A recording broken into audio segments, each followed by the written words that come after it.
Hey, John, good morning. Good morning to you, Brian. Hope the air is breathable where you are. Well, it is breathable. It is smoky though. How's it where you are? It's pretty hazy. I'm looking out across the bay at Oakland and Alameda, and I can almost barely make them out dimly through the thick haze.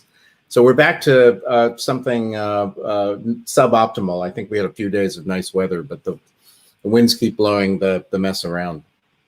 Well, here's to clearer, brighter, bluer days ahead, and I'm looking forward to today's conversation. I got to tell you, the lineup is great. I'm glad that we were able to get Rika back on the show so that we could give her time in the spotlight. So why don't we just go ahead and jump into it? So thank you, everybody, for joining us today. We know your time is precious. We know you don't spend enough time on video calls or meetings. So, hopefully we're filling that void in your life. So this is Intersections. It's a weekly conversational jam session. We dive deep into the intersections that among technology, innovation, culture, and ideas. And I'm proud to be part of this. I'd like to introduce you to my co-host, John Kao. He has been called by The Economist, John, Mr. Creativity and Serial Innovator Kao. He is a thought leader, an entrepreneur, advisor. He's the author of Jamming, the Art and Discipline of Business Creativity. He's taught at Harvard Business School. He was part of the visiting faculty at MIT, Media Lab, and Stanford. He's also a Tony-nominated producer of film and stage. Very, very privileged to know him, and also, John, to be your friend. Welcome, John. Thank you, Brian, and equally excited to be jamming with you every week. It's really the high point of my week since we started the show. And my erstwhile co-host and partner, Brian Solis, his formal title is Global Innovation Evangelist for Salesforce. He's at least a quintuple threat, a best-selling author, most recent book, Life Scale. He sometimes calls himself a digital anthropologist. I think he's been tracking the weaving together of digital technology and marketing since before people were even aware of that. And so he's followed those waves of change as they've evolved, a keynote speaker, advisor, and a source of great intellectual companionship here on the show. Thank you, John. Thank you. I love that. And I always look forward to our time together. And I also look forward to our in-between time together as well. So on that note, I'd like to remind you that we'd love to hear from you throughout the show. Feel free to share comments, share where you're tuning in from, ask questions, because we'll make sure that we can bring them forward for our guests. Also, that Leslie Evers, I would just want to call attention to her work. You see her work live here, a longtime friend of John and now a new friend of the show. And with that, let's go ahead and bring on our first guest, Matt Garratt. Matt, I'm just going to go ahead and introduce you as you're coming up here. Matt is the managing partner at Salesforce Ventures, and he has led investments in leading software companies, including Anaplan, DocuSign, Gainsight, MuleSoft, Snowflake, Twilio, and Zoom, some companies that you might have heard of. Before that, he's actually a friend of our producer, Gregarious. He was an early stage investor at Battery Ventures. Hey, Matt, welcome. Matt. Well, hi there. I'm really excited to be here. So where are you tuning in from today? I'm in Thailand, and so talking about the air earlier, it's not great. No, but at least you have those views of the trees there, and you're in Lake Tahoe. So I'm probably down the street, so I'll send you a virtual cheers. So Matt, it's a real privilege to have you on the show. I mean, your track record is, I don't even know if there's an adjective for it, but exceptional might be one of them.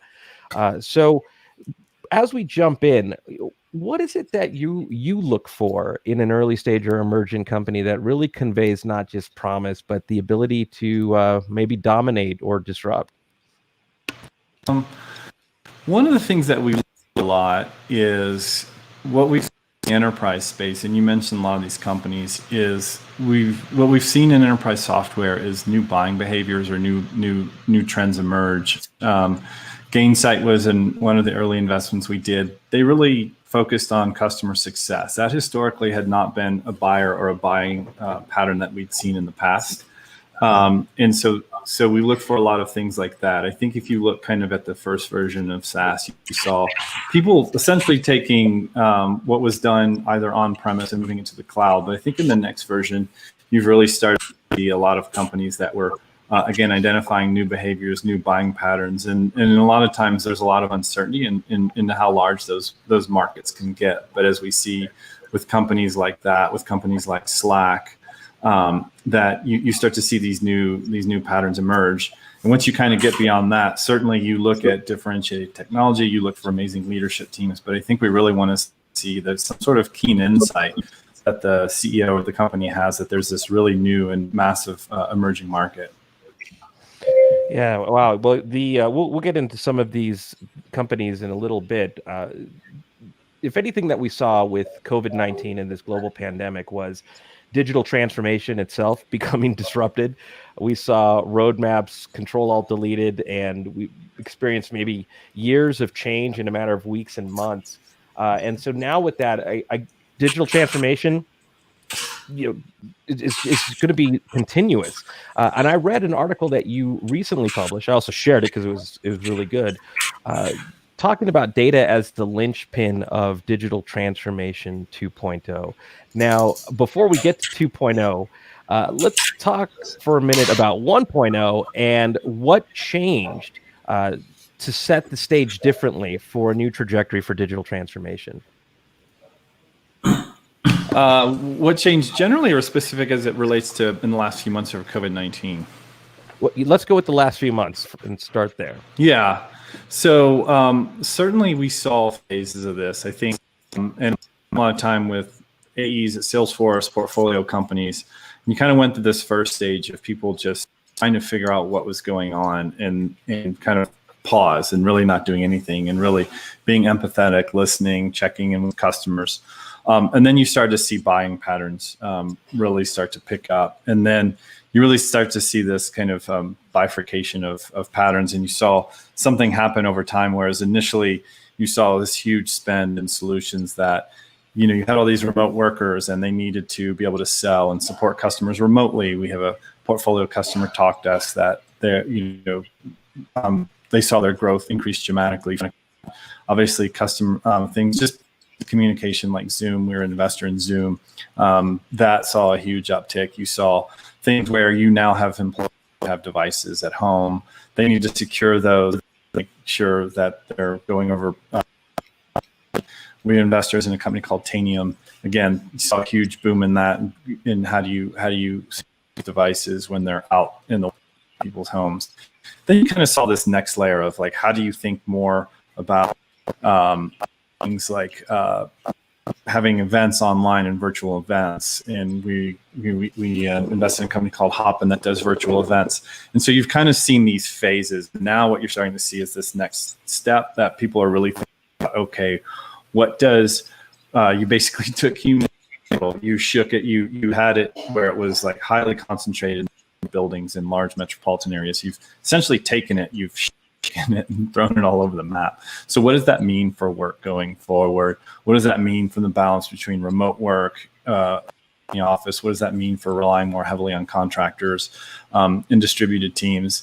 And so I think, and as you're having to do more complex tasks remotely, you're having to do implementation for projects remotely. There's a whole host of ripple effects that we're starting to see. But I think the thing that reigns true is we did a large part of the Cloud 100, which is that Forbes list of the privately held top 100 privately held enterprise software companies. We do that with Bessemer and Forbes, and our portfolio companies. We survey them, and it's not just, hey, I kind of think this is really happening. Certain digital transformation is happening. 86% of the respondents said that they believe that the pandemic has accelerated digital transformation. You can see it in the market of companies. The valuations are at record highs, and it's not evenly distributed. There's definitely the to some extent. And so while it has overall accelerated from an individual company, it's really benefited companies that have options that play to this. And if you don't, and if you didn't, it's really forced companies to rethink their product roadmaps, how they market. Maybe they're selling care in areas that have benefited, or they've come out with new solutions. And so that's something else that we've seen is very common with companies in the portfolio, is really adapting to what's going on in the market. I saw that you helped lead a successful investment into Snowflake, and the company recently had an incredible IPO. Yes. You look at sort of how companies are now becoming more and more customer-centric, and approaches like, for example, Customer 360. They're helping decision makers think beyond traditional purviews. But now with companies like Snowflake, or, for example, Tableau that Salesforce acquired, we're really starting to see the importance of culture and breaking down data and work silos to help us get closer to the customer, to change how we work. I'm curious to hear from you. What's really changing now about data, and what are some of the trends that we need to think about moving forward as we not only try to get closer to the customer, but also rethink how companies operate to do so? And that goes back to what I'd written about in the post that you mentioned, is in terms of data being the linchpin to digital transformation 2.0. Whereas, really, if you want to create a great customer experience, you want to have that customer, if they come in and they bought something online from you, and store and an issue, and they call, they want to know, they want you to know that you'd already talked to so-and-so, that you'd made those purchases, and they don't want to have to go through the whole thing again. So they just really want that customer to feel like they're talking to one company as opposed to multiple divisions in a company. And so what we saw with digital transformation 1.0, it was taking, the best in breed and SaaS solutions, and maybe it's things that are very manual oriented, maybe even paper and pencil, or on-premise solutions, and creating a better work, a customer experience in one dimension. But we're seeing with 2.0, you really can't have these siloed experiences. And so that requires you to take data that may be sitting in some of these enterprise software applications, data stores, and be able to combine it all together so that you as a company, you have that full view of the customer. So if the customer comes in and they are returning something, or they're having some experience, that whomever they're talking to has that full rich context to be able to the best experience, so they feel like they're being heard and there's greater empathy there. And so that's really the key. And what's unlocking it, as you hit on, it's solutions like Snowflake, which didn't exist before, to be able to combine all of this data and be able to surface it. It's a data warehouse. You put the data in and often publish it to something like Tableau, which is a analytics and business intelligence dashboard, so that you can really get a full view of the business. And it's these innovative techniques and the ability to move that data back and forth seamlessly and combine it and run analysis on at a whole 360 view of your whole business, really transforming and changing, which really didn't exist before. Right. John, I have so many questions, and I'm going to turn it over to you, because I see that we don't have a whole day booked here with Matt. So, John, why don't I turn? I'll take a few, because I'm really interested in getting some of Matt's input on what it's like to be a venture capitalist in association, or wedded at the joined at the hip with Salesforce. First of all, I would imagine that the premium on being smart and insightful about where things are going. And, I can't say that many of your brethren and sisterin in venture capital invest as much time as I imagine you do in terms of thinking about the future and the trends that are beginning to emerge. And also, what do you know now that you didn't know when you started off this corporate venture capital adventure, in terms of how to do it better? We've had examples like, Intel is a great, kind of comparable in terms of the scale of their investment. And I'm sure, you guys want to best their record and also innovate the model. So what's it been like for you as a Salesforce venture capital guy? Yeah. So on the first part, one of the biggest advantages or benefits that, you hear VCs always say, how can we help? How can we be helpful? The nice thing is that when I meet with a company, we generally do have a very and point of view of the market that they're playing in, because we're investing in things that are core and strategic to us. And to couple that, often in those meetings, we'll bring someone who runs products, say Adam Blitzer, who runs all of our B2C applications. He was a founder, super experienced executive. When we go into a meeting with him and we're meeting with a company, he obviously has a lot of credibility, not only because he knows so much about sorry, we have not only just as an experienced executive, but he was also a founder, so he has that empathy. And it's also just very useful because these companies want to know, how do we think about the market, how do we think about where things are going? And then the last part is, in terms of wanting to be helpful, we only invest if we think there's good product alignment and we can create a better, more seamless customer experience by working together, having our combined solutions, providing that experience for our customers. And in that capacity, our joint customers win, Salesforce wins, and the companies that we invest in win. So I think that's a benefit that not many other investors can bring.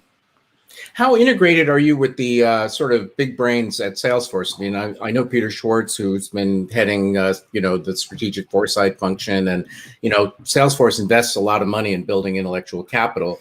And I imagine that on the one hand, you need alignment, or you want alignment. On the other hand, you want a certain independence of perspective. But at the same time, you're next to this aircraft carrier's worth of smart people and research capabilities and things of that kind. So how does that all work? We constantly are tapping into our GMs who run each of our products. Again, these are often, they were CEOs of large companies. They not only know a lot about the area and the space that they're operating in, but they also know how to build and scale companies. And so we meet with them, we provide quarterly updates. And so they're heavily involved in how we think about investments. Many of them sit alongside us as board observers in companies that we invest in. But then also investment, we also take advantage of the operational excellence that there is at Salesforce. So if a company has a question about how did we refactor our go-to-market during COVID, if they want to know best practices and these are real examples that I'm talking through that I've worked through with companies in the last few weeks. How do we want to understand, how do you think about incentive compensation for your sales organization? They'll take their head, meet with our person that runs that function at Salesforce, and we'll walk through it. And so they get a ton of benefit and guidance from that as well. So both on product, market, where do we see the market going, but then also helping them really think about how to better operate and scale their businesses. Fascinating. Well, listen, Brian, back over to you for the Act 3 of this great interview. All right. Well, I'll squeeze in just the last one with the couple of minutes we have left. Matt, we've seen incredible disruption, as we've talked about just in the last several months. What are you thinking ahead for 2021? What are some of the trends that we need to pay attention to as we come to the tail end of COVID and start essentially building a post-COVID world? That's a good question. There's a lot of trends that we are seeing, and I hit on a little bit of those, but I think we're still focused heavily on digital transformation 2.0. We still think we're in the early days, and there's still a lot of things around kind of the data, and data being whether you call it the oil or the linchpin of digital transformation 2.0. So that's things that help really analyze your data and make sure and keep it secure, private. Whether it's things that are an extension of what Snowflake is doing, there's other databases that have special use cases that are growing rapidly. But also, again, that is going to be a key thing in terms of how do you manage, communicate, and really engage with companies and employees as they become more distributed and much more global. And so that is certainly something that we're looking at. How do you collaborate? We're thinking a lot collaboration tools, so that if you look at all the surveys that we've done, people don't expect that they're going to be in the office in the same way they were. People don't expect that they're going to be traveling the same way they were. So you need better tools like, Slack, Trello, Asana, great tools. There's other sort of next gen collaboration tools that we're spending a lot of time thinking about. And also even with things like Zoom and other video conference platforms, there's a lot of innovative things that we're seeing out there just to create a more customized experience for even, and I see some of the things that you're doing with the visuals in the background. It's things like that. How do you take something and not make it just feel like a phone call, but how do you take the most advantage of the media that you're operating in. So those are a few of the key things that we're really focused on right now. That's really helpful, John. We have to take some notes too to kind of enhance the show to continue to constantly. I was giving you a compliment. You're enhancing it. We're working on it. We're on the virtuous path here. Hey, Matt, well, thank you so much for spending time with us, and enjoy your time in Tahoe. And I look forward to some of the things we're doing behind the scenes together. Great to meet you, John, Brian. Matt. Yeah, thank you so much for having me on. All right, take it easy. Bye-bye. Cheers. Bye. Oh man, John, that's I have so many notes too, because I think I'm going to have to write a follow-up article on this that builds on his thinking. The whole concept of digital transformation 2.0 is fascinating. Well, John, also the whole business of corporate venture capital, he's a pioneer in that. Yeah. Because there are examples of it not going so well and being either limited by thinking or going off the deep end, and there seems to be a curious kind of alignment and synchrony with corporate purposes, but at the same time, he's doing all these amazing investments that, are opening up new arenas. It may be something about cloud ecosystem. It may be something about Matt. It may be something about Salesforce, but it would be interesting to dig into that a little bit more. Yeah, I mean, his list, the list of just some of the recent companies. Oh yeah, he's it's unbelievable.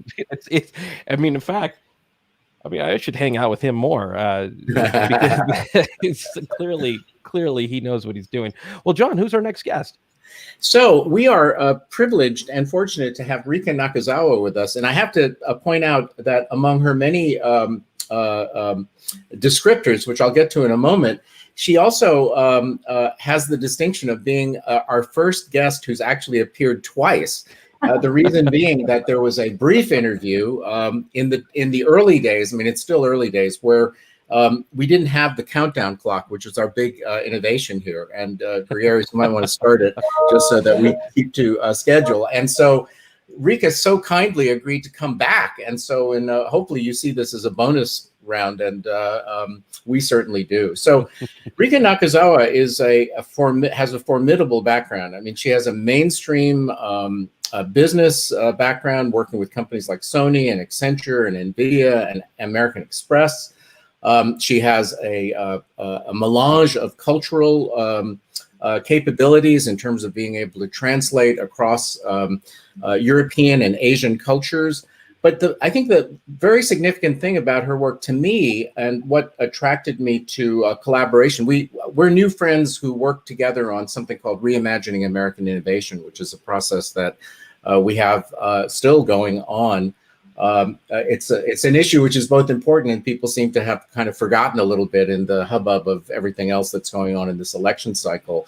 But what she brings to the table in terms of taking this entrepreneurial and managerial finesse and bringing it to the world of, you could call it social change, you could call it whatever you want, but her interests in terms of corporate governance and her work with the notion of bringing more women into boards of directors and changing the way that the fabric of governance works is very intriguing. And so there's certainly a very powerful, at least I interpret, cause-related aspect to what she's about, which builds on this, really distinguished business career. So welcome, Rika. Thank you, John. Hi, Brian. Great. And I will go by the nickname Encore Rika here on the show. Okay, great. You are the first. I love it. We have to hashtag that. There is a theme in the three guests today, which you're all pioneers of one kind or another, and you seem to be a pioneer in some very unique areas. So, what comes to mind when you hear that label applied to your accomplishments? I mean, what do you feel most engaged with in terms of pushing the frontiers at this point? Yeah, look, I think pioneer can often be defined as somebody who's breaking new ground, whereas I think of myself as a pioneer that's able to really climb on the steps that have been laid down by people before me, right? It's really about having been inspired and really recognizing the great achievements that are possible, in addition to being brave enough to take that step forward. And maybe I'll start picking on what you were saying about cultural melange, is that I grew up in Japan, and Japan is, culturally speaking, fairly risk averse. Of course, there's always going to be outliers. Fortunately, my other half is German, and I did go to the international school in Japan. But it's interesting having kind of come up into my career, which started in essentially startup within a large enterprise.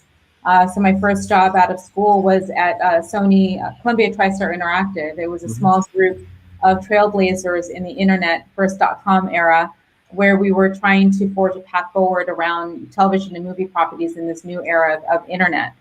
And so it was interesting because I had the chance to really cut my teeth around taking certain risks that weren't necessarily on me. It was really around the organization, the group around me. So right from the beginning, I was able to be inspired by this ecosystem where there were trailblazers, pioneers that have now gone off and done other things from those times at Sony Pictures Entertainment and the Interactive Group to do remarkable things. And the way that I've kind of taken that forward is really being, as much as I can, at the fulcrum of where technology is applied in a meaningful way in business. And so that's been the common thread throughout my career, whether that's been at the companies that you've mentioned, the large scale enterprises, in fairly innovative roles within that and working with leaders, or working with startups, advising startups, or now even with my own venture that I launched last year alongside the other executive roles that I've continued to dwell in and really relish in the enterprise ecosystem. So what is the biggest change that you would like to see in the world? I mean, clearly you're using your skills and experience to make change. And, you know, there's sort of business change, but I sense that you're about some bigger agendas as well.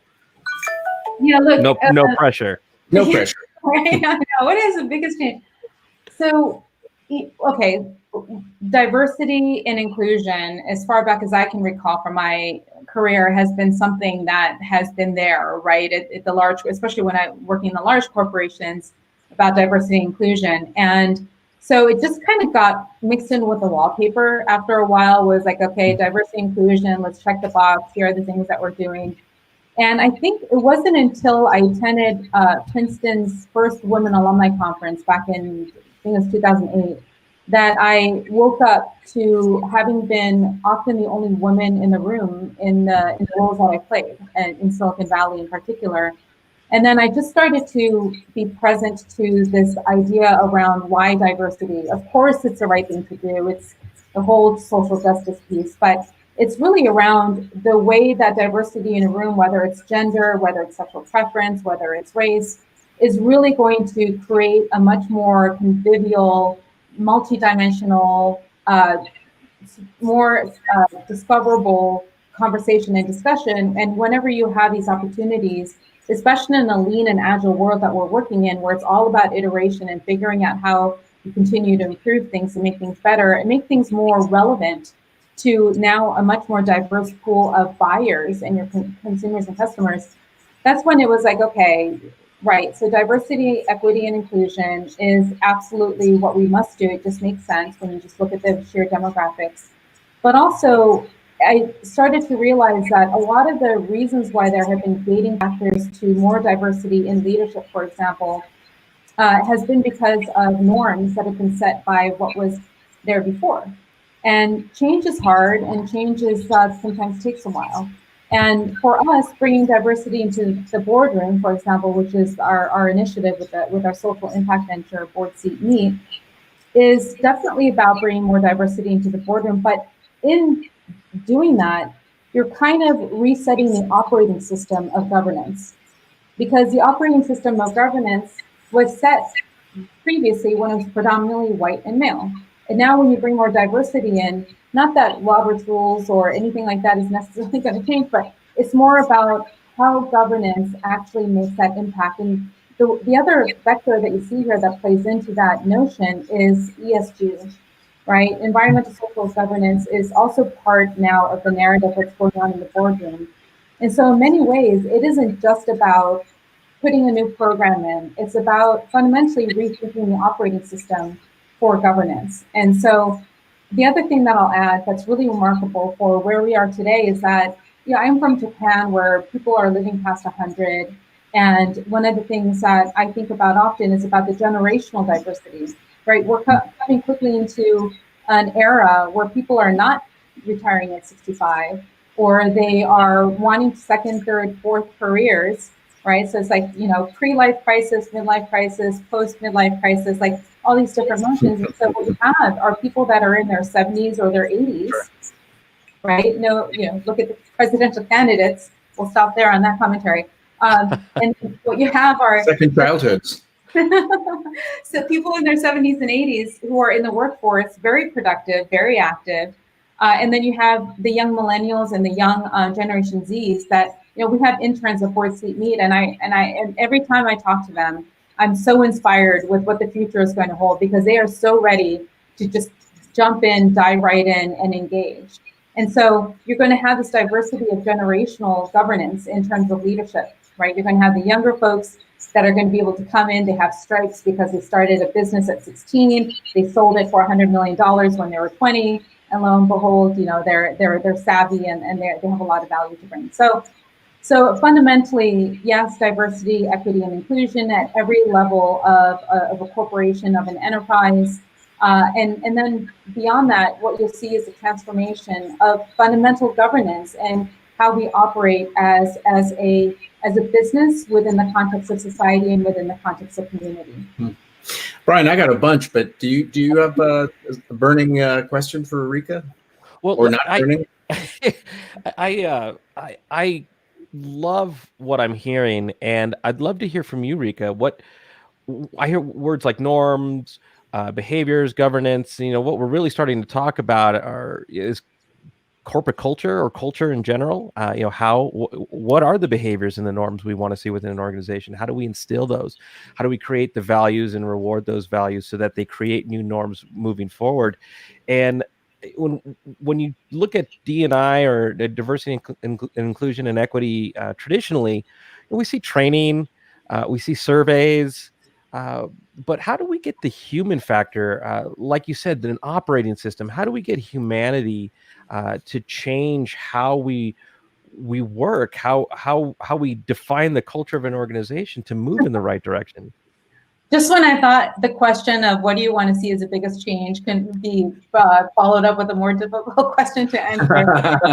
This is our job. Yeah, you're this is good though. So this is not a cop-out. I think that it's generative, right? I don't think, kind of what happens in nature with hybridization, right? You don't quite know what's going to happen out of that, right? I don't think anyone could have predicted molecularly or biologically what was going to actually grow out of those, where the rivers, freshwater rivers meets the saltwater sea, right? There's kind of a mix there of things where there's a biodome that probably doesn't exist in either side, but can exist in that intersection.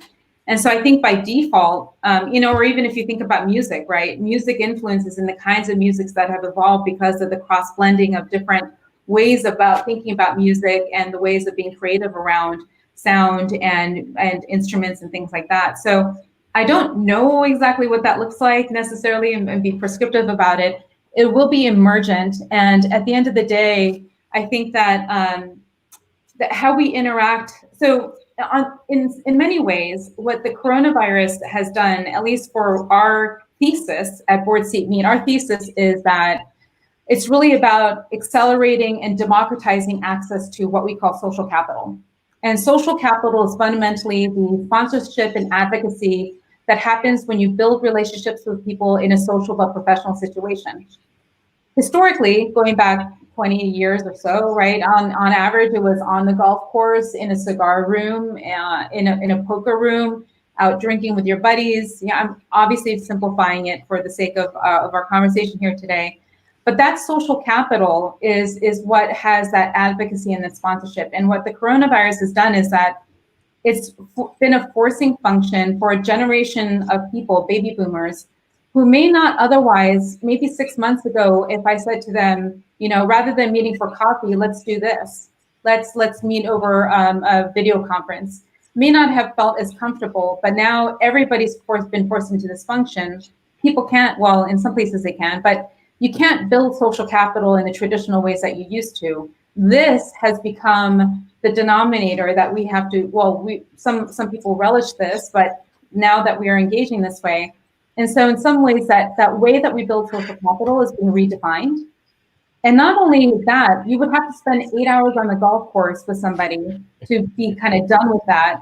Here, you can spend 20 minutes with me, or you can spend half an hour with somebody, really get a good sense on their dimensions, their depth, what they, their colors, and start to build the social capital that way. And for us, that's been a really interesting realization. And also, not just about women. We started with advancing women on boards. And with this year, the Black Lives Matter and the tragedy with George Floyd, we decided to accelerate our roadmap, even though we weren't planning to address people of color until later on. We've actually brought that in.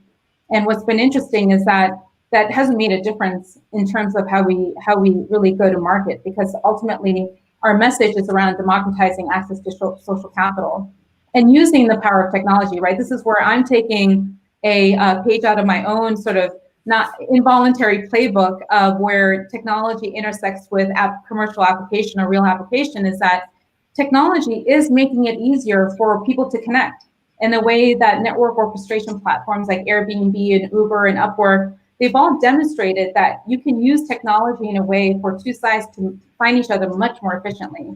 Mm-hmm. And so there's this sort of number one concentration of time where instead of spending 10 hours, you can actually spend half an hour, hopefully more for the benefit of really that social capital cultivation, but also just in terms of just in terms of the ease and the simplicity by which you can actually do that.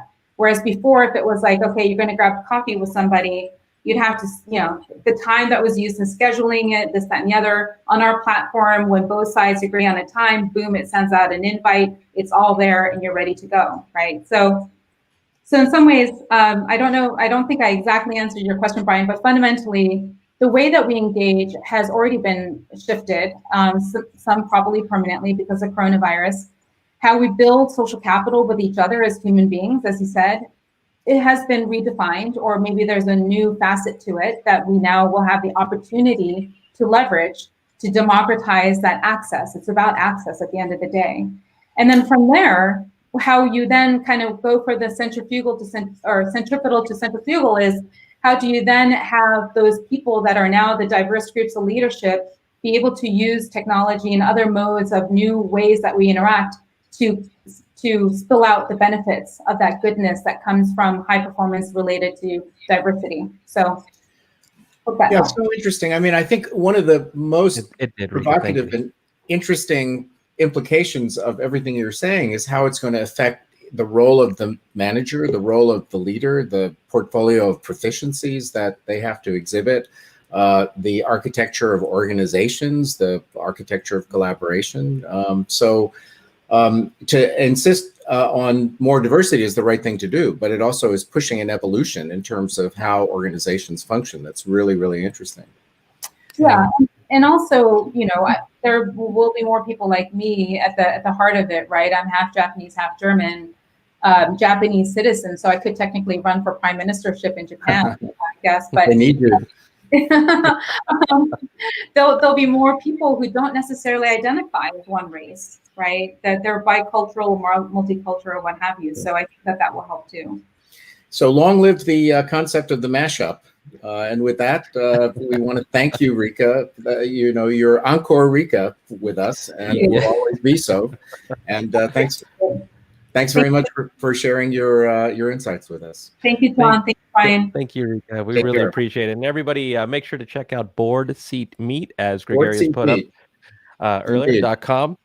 John, who's up next? All right, so we have, last but certainly not least, I guess in the military we might call him Tail End Charlie, but he's far from that, is John Arquilla. John Arquilla is a distinguished professor of defense studies at the U.S. Naval Postgraduate School in Monterey, the storied brain center really for thinking about the future of the global security environment. And I had the privilege of actually meeting John.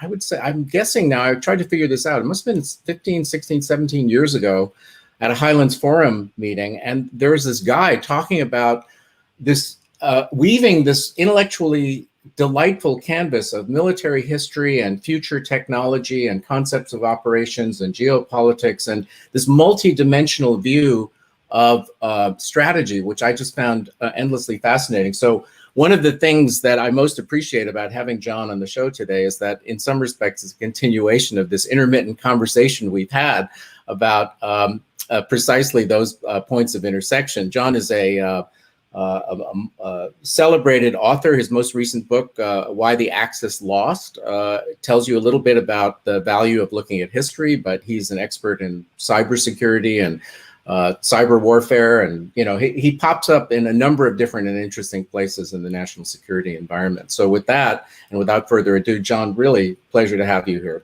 today. Welcome, John. Privileged to be with you. So, you know, I thought we would just start with an open-ended question, which is, how is innovation faring in the U.S. military these days? And what, in your view, is needed, assuming that everything might not be going perfectly right now? And you so it's softball. That's a softball, John. You detect a little irony in my voice there, of course. But what are your thoughts about that? Well, when it comes to military and security affairs, I think a lot of the innovations worth watching are happening in other places. The United States has been in a preeminent position for a very long time and follows a set of policies and a path that has generally worked. It worked for the Cold War. It worked in Operation Desert Storm. And we retain now, as we look at the return of Russia and the rise of China, in a position where we see ourselves as, in your terms, you view us as kind of a market leader, and with rising competitors coming up. So I watch for their innovations fairly closely and how they're attempting to respond to the United States. So, for example, China is building a kind of new sea power without a traditional navy. They have a carrier or two, but really you have to look at the 500 missile and torpedo boats they have, the hypersonic missiles, the brilliant AI-guided sea mines, and other things they're working on, including turning reefs into airstrips and missile batteries. So they're doing a lot of very, very interesting things designed to counter where we are. The question for ourselves is, how do we respond to that, and can we do so in an anticipatory way? And I thought that discussion with Rika about governance was exceptionally important, and it applies in strategic affairs as well. The problem that I've always seen with governance, being a government person, and by the way, public service announcement, these are my views alone and do not reflect official policy. The problem I've always found with government over the last 4 decades is that it is almost always reactive rather than anticipatory. And an innovation mindset gets us to think through problems in an anticipatory way. Okay, how are we going to deal with, and not just a rising China, but a return of Russia? Russia's not going to go into Central Europe with T-72 tanks and armored personnel carriers. They're moving with little green men and plebiscites with populations that are friendly to them, moving in ways that are very, very different. The so-called Gerasimov doctrine is very, very innovative, and it points out that innovation is not only with technology, but also with the way you organize and the concepts of operations, of the doctrines that you will employ. So it's gotten to be, since our first conversations, John, it's gotten to be a more complex place. Back when we first met, the focus tended to be on insurgents and terrorist networks and the sort of things that had concerned me starting about 30 years ago, right after I finished up working for General Schwarzkopf. But today it's tri-level chess, right? Mm-hmm. The non-state networks are still there. The middle range rambunctious powers like Iran and North Korea are there. And then there's this top layer with China and Russia. So great powers, mid-range powers, non-state actors, and we have to think about innovation in a way that deals with all of those. And it's one of the reasons that the Naval Postgraduate School, we're establishing a program in what we call applied design for innovation. Too often in the defense sector, we see that innovation is something that happens on the back end, not the front end. Someone says, let's have a 5th generation fighter aircraft, sort of missing the point that it's been, over, it's 30 years since the last American fighter plane was shot down by an enemy fighter. and you can go back to Vietnam to find another one before then. So you get some innovations with the 5th generation fighter, some new off-bore sight missiles. I don't want to get into technical details, but incremental innovations when maybe the design question is, what do you really want? What's the real question? Is the question about a fighter, or is the question about what do you need to have air superiority? And maybe you don't need a piloted fighter plane at all. Maybe you need lots of little things that are run by robots or teleoperated by drone operators, or maybe you want to have mixed squadrons. Design thinking is something that allows you to consider alternatives. And in my experience, again, too often we have moved straight to a particular product and then tried to build innovations into that product rather than thinking about the question. If the question is not so much about why we need a new carrier, the Ford class carriers, which are going to run us in the hundreds of billions of dollars, if the real question is how do we maintain naval superiority, well then maybe we need lots of little things. Maybe we need lots more AI. And I think this is the era when we have to meet AI Joe. You know, GI Joe will still be there, but AI Joe, or even better, AI Jane, is going to be very, very important to the future of military affairs. So it's a pretty full menu, John. Yeah, well, I'm glad that we have another 2 hours because there's a lot to unpack there. So what you're describing is also, in some respects, the classic innovator's dilemma, which people in Silicon Valley know intimately because they're, in many cases, the disruptors of the status quo, right? And so we are kind of the incumbent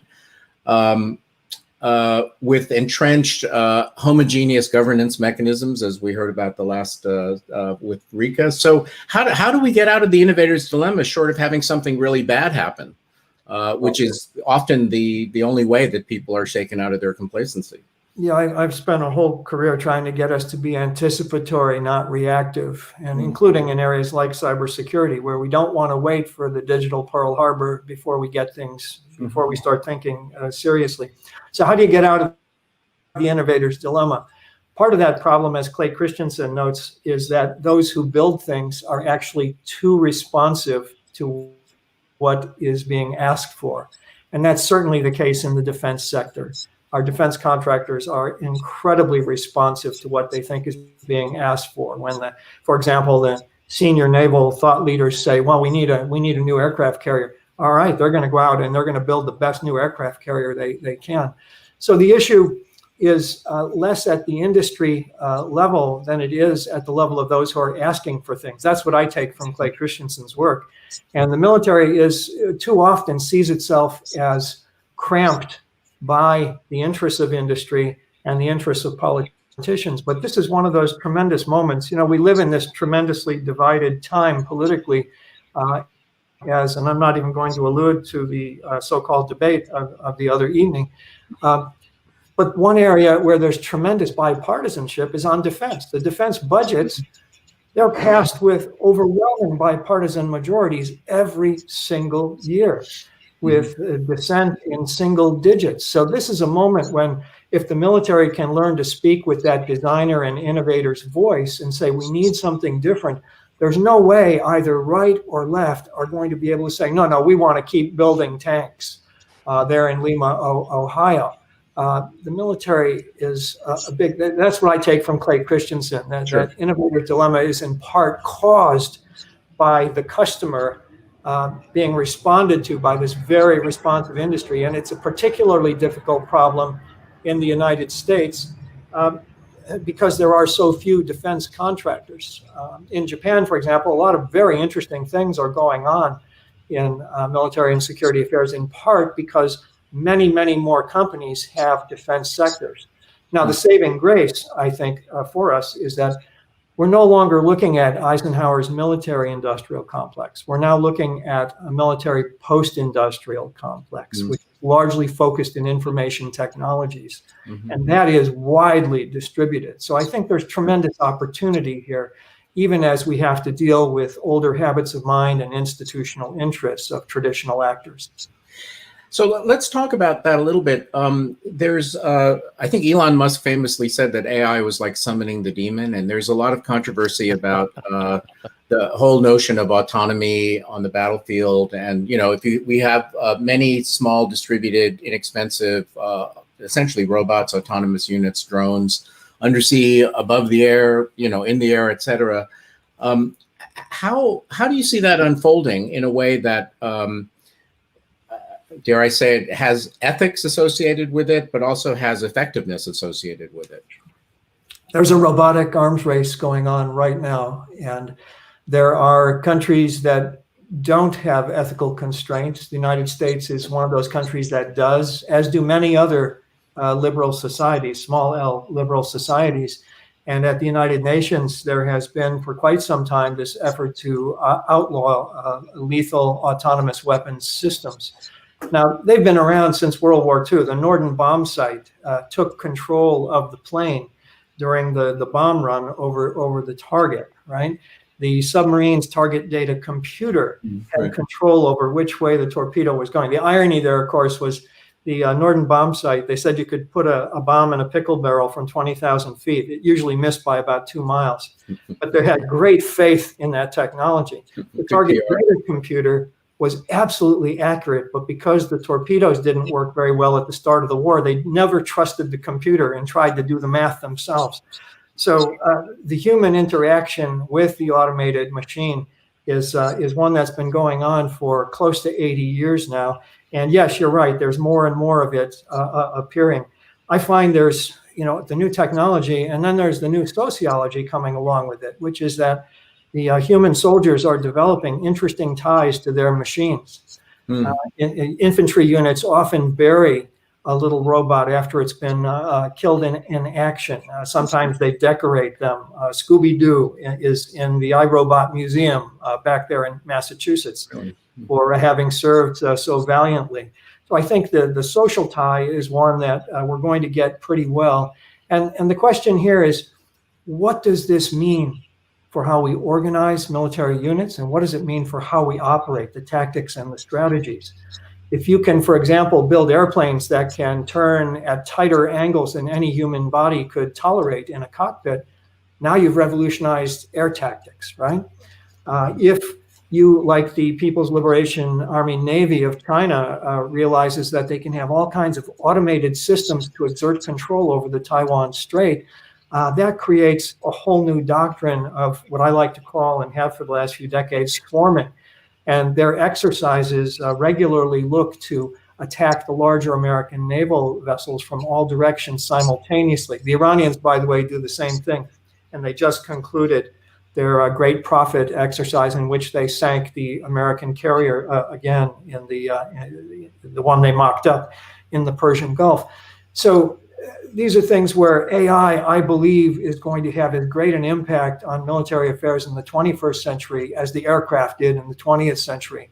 I don't believe that we're going to see an outlawing. We're already using AI tremendously. And if we talk about cyberspace in addition to the physical world, you simply can't do good defense in cyberspace without robots. The action moves too fast for human operators to deal with. So we've delegated quite a bit to robots on defense. On offense, in our case, we prefer to have a human in the loop. Other countries don't necessarily do so.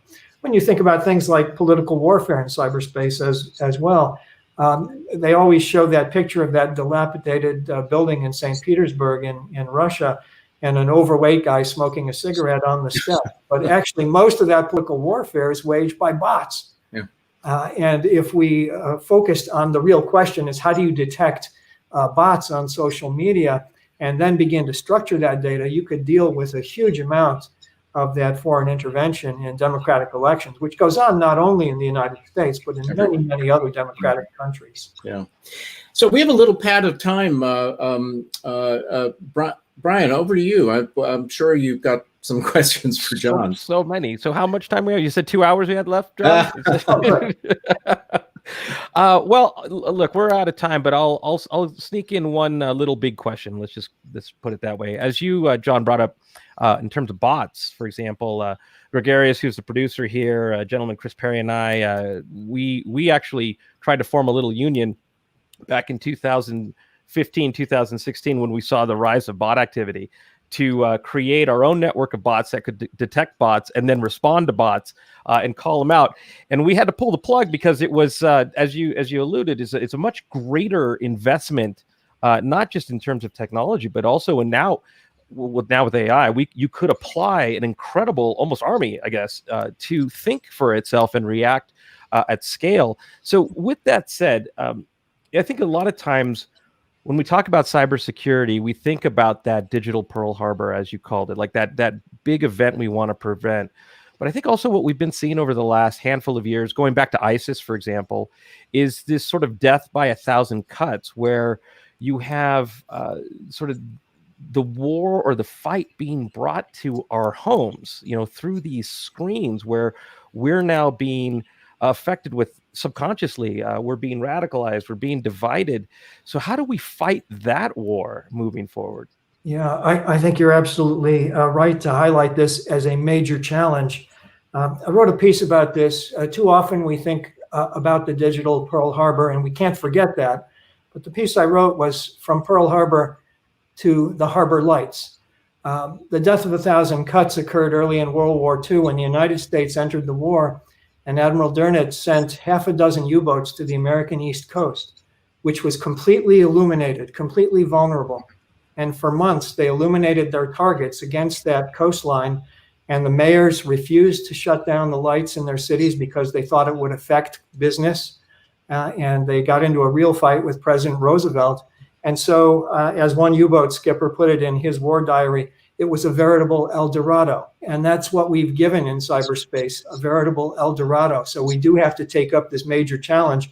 And I think your point is absolutely right on. If we are to darken the harbor lights and protect our coastal shipping, our lives, our cyber lives today, we have to undertake this major effort. And I think a human AI Manhattan Project to do this is exactly what's called for right now. Oh yeah, we need an encore with John. This is too fascinating. We're out of time. Kale, you wanna take us home? Well, so let me just say, John, this is a to be continued, because these matters of national security and the fact that we're in this gray zone now, where it's not about Saving Private Ryan or Elysian Fields, but we're in a kind of conflict situation in many respects today, affects all of us. And so if we do the arbitrage of your perspective and the perspective we're trying to bring together through intersections, I think this is a really important conversation. So thank you very much for being here. Thank you so much. You're welcome. It's been a privilege. Let's continue the conversation. Great. Yeah, look forward to it. Thank you, John. Thank you. Thanks. Wow. I'm on fire over here. I want to keep that conversation going, John. Let's make that happen sooner than later, especially before the election. I think this is especially the Manhattan Project that he referred to, especially with Gregarious and Chris and I, and work we did with bots back in the day. I think we need to inspire. Maybe it's private industry coming into this. Maybe it's rallying a force between Twitter, YouTube, and Facebook to maybe finally do something about it. I know it's not profitable to do something about it, but maybe the time has come. Well, and maybe there's social value which outweighs short-term profits. We didn't even touch on the AI race really between the U.S. and China and how fateful that is. And the question of what the responsibility is of Silicon Valley insiders to national security, given the ambivalence, that, for instance, some of the big companies have had to working with the military, really needs to be unpacked. Because I think Silicon Valley, I'm using that term generically, is on the hook to try to figure out what its area, extent of its responsibility is, what it would like to do. Yeah, and when you referenced Clay Christensen, rest in peace, and the innovator's dilemma, I think a lot of times where some of my most passionate thinking has come about is when I flip that and I talk about or think about the dilemma as innovator, right? And so this is clearly a dilemma. Yeah. And I think having these questions, and as John referenced earlier, having different questions moving forward will lead us to different answers. So let's make this show happen sooner than later. All right. As always, Mr. KO, I leave smarter, more more motivated and wiser with every conversation with you. So thank you. Thank you. Thank you. Take us home.